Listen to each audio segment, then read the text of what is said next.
मित्रों, अधिकतर जनमानस यही जानते हैं कि महाशिवरात्रि भगवान शिव और माता पार्वती के विवाह के उपलक्ष्य में मनाया जाता है। लेकिन कुछ विद्वानों का मानना है कि शिवरात्रि के दिन ही भगवान शिव ने कालकूट नाम का विष पिया था, जो सागर मंथन के समय समुद्र से निकला था। परंतु शिव पुराण में एक शिकारी से जुड़ी कथा का वर्णन किया गया है। आज की इस वीडियो में हम आपको शिव पुराण में वर्णित महाशिवरात्रि की कथा बताने जा रहे हैं। नमस्कार दर्शकों, द डिवाइन टेल्स पर आपका एक बार फिर से स्वागत है। शिव पुराण के कोटि रुद्र संहिता में वर्णित कथा के अनुसार पौराणिक काल में किसी वन में एक भील रहता था, जिसका नाम गुरुद्रुह था। उसका परिवार बड़ा था। वह बलवान और क्रूर स्वभाव का होने के साथ ही क्रूरतापूर्ण कर्म भी किया करता था। वह प्रतिदिन वन में जाकर हिरण और अन्य जानवरों को मारता और वहीं रहकर नाना प्रकार की चोरियां करता था। उसने बचपन से ही कभी कोई शुभ कर्म नहीं किया था। इस प्रकार वन में रहते हुए उस दुरात्मा भील का बहुत समय बीत गया। तदनंतर एक दिन बड़ी सुंदर एवं शुभ कारक शिवरात्रि आई, किंतु वह दुरात्मा घने जंगल में निवास करने वाला था, इसलिए उस व्रत के बारे में वह नहीं जानता था। उसी दिन उस भील के माता पिता और पत्नी भूख से व्याकुल होकर उससे खाने की मांग करने लगे। उनके बार बार याचना करने पर वह भील तुरंत धनुष लेकर वन की ओर चल दिया और हिरणों के शिकार के लिए सारे वन में घूमने लगा। देवयोग से उसे उस दिन कुछ भी नहीं मिला और सूर्यास्त हो गया। इससे उसको बड़ा दुख हुआ और वह सोचने लगा कि अब मैं क्या करूं, कहां जाऊं। आज तो कुछ नहीं मिला। घर में जो बच्चे हैं उनका तथा माता पिता का क्या होगा, जो मेरी पत्नी है उसकी भी क्या दशा होगी। अतः मुझे कुछ लेकर ही घर जाना चाहिए। ऐसा सोचकर वह व्याध यानी शिकारी एक जलाशय के समीप पहुंचा और वहां पानी में उतरने का घाट था। वहां जाकर खड़ा हो गया और मन ही मन यह विचार करने लगा कि यहाँ कोई ना कोई जीव पानी के लिए अवश्य आएगा। उसी को मारकर उसे साथ लेकर प्रसन्नतापूर्वक घर को जाऊंगा। ऐसा निश्चय करके वह व्याघ्र एक बेल के पेड़ पर चढ़ गया और वहीं जल साथ लेकर बैठ गया। उसके मन में केवल यही चिंता थी कि कब कोई जीव आएगा और कब मैं उसे मारूंगा। इसी प्रतीक्षा में भूख प्यास से पीड़ित वह वहां बैठा रहा। इस तरह काफी रात हो गई और जब रात का पहला प्रहर आरंभ हुआ तो एक प्यासी हिरणी वहां आई, जिसे देखकर उस व्याध को बड़ा हर्ष हुआ और उसने तुरंत ही उसे मारने के लिए अपने धनुष पर एक बाण का संधान लिया।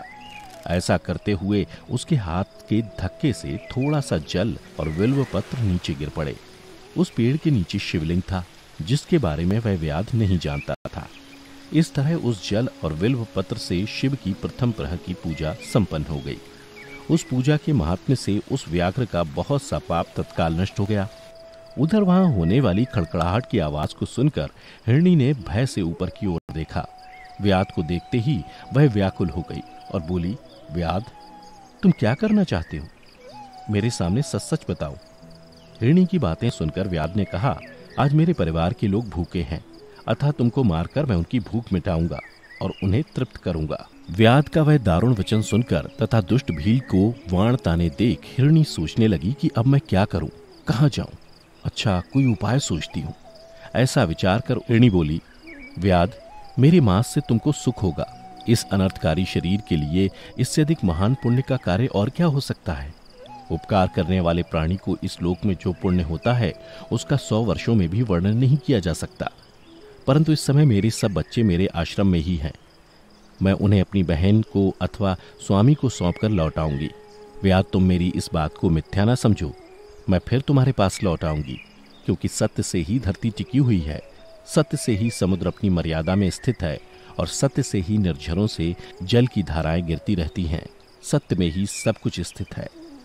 हिरणी के ऐसा कहने पर जब व्याध ने उसकी बात नहीं मानी, तब उसने अत्यंत विस्मित एवं भयभीत हो हिरणी बोली, व्याध, सुनो, मैं तुम्हारे सामने ऐसी शपथ खाती हूँ जिससे पर जाने पर मैं अवश्य तुम्हारे पास लौट आऊंगी।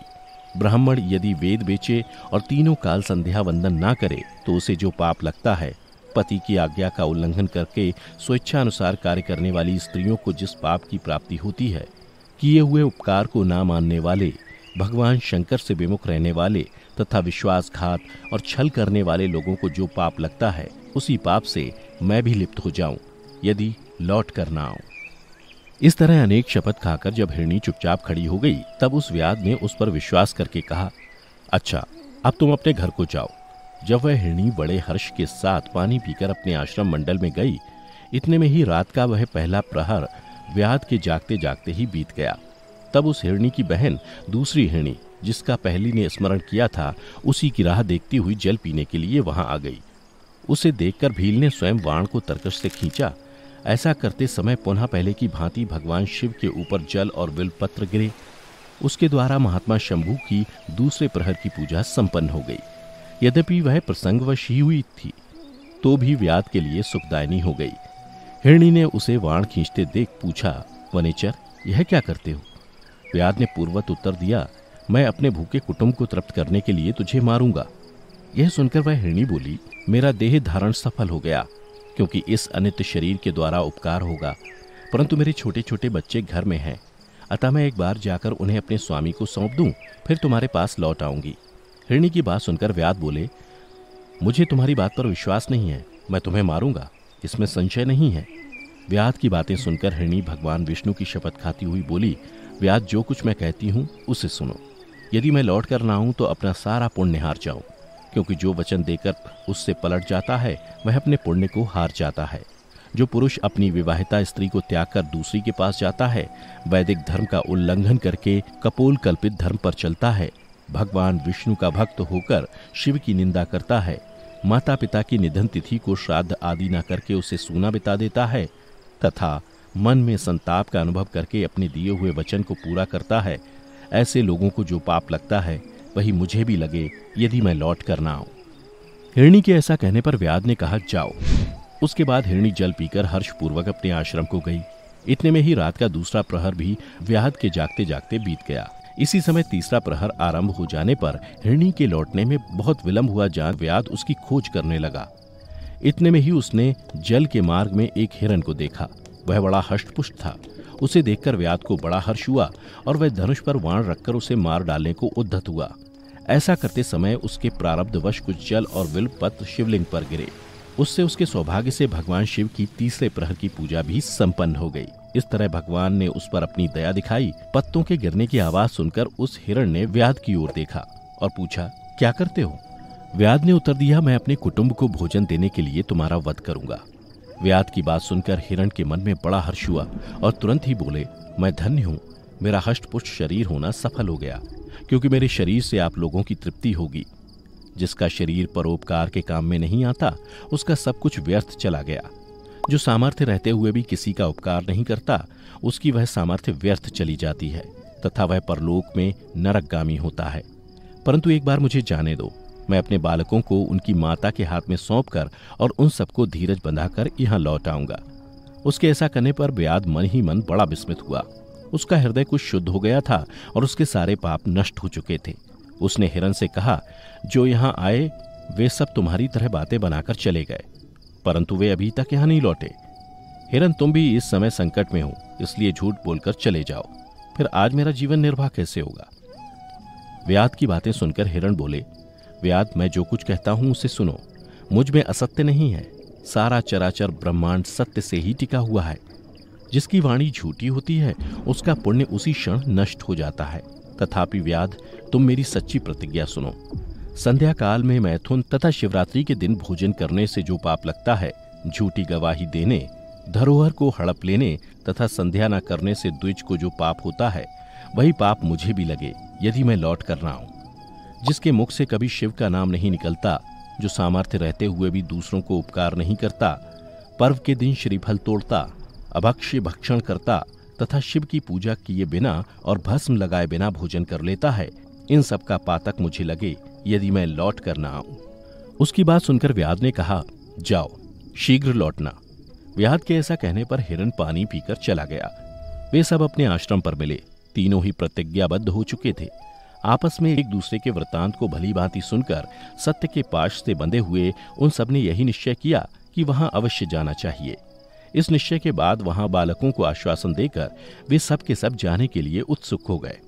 उस समय जेठी हिरणी ने अपने स्वामी से कहा, स्वामिन, आपके बिना यहाँ बालक कैसे रहेंगे? प्रभु, मैंने ही वहां पहले जाकर प्रतिज्ञा की है, इसलिए केवल मुझको जाना चाहिए, आप दोनों यहीं रहें।